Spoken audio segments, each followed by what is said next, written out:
sang sông kịp bỏ ký thế hút lòng lơ ơn ngày xưa đi xin lấy nún na hôn tông khát sương xem xin chú bay băng bóng bé đi thăm nan hủy hiên tuổi hoa băng hôm nọ đi xin lấy nún na lâu băng tu rong còn tu muốn đinh xem mang xiang a nún ngọc và băng lên bình yên xa em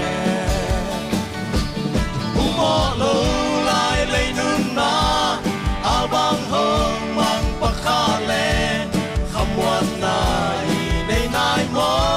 sang ngam o ít tham ngõ chẳng lòng lệ quang ít xa tên chuông nhật sang sông ít bỏ ký thế hút lòng lâu từ ngày xưa đi solo bay kita tu saya ikut benda nak tengok ni.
sang sông kịp bỏ ký thế hút lòng lâu từ ngày xưa đi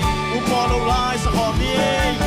mò lâu lại lấy nút na áo băng hồng mang băng khá lệ khăm muôn nai để nai mò sang ngam o vì phàm hoa chẳng lòng lệ quang đi xa tên chưa nghe sang sông bỏ ký thế hút lòng lâu từ ngày xưa đi bỏ ký thế hút lòng lâu từ ngày xưa đi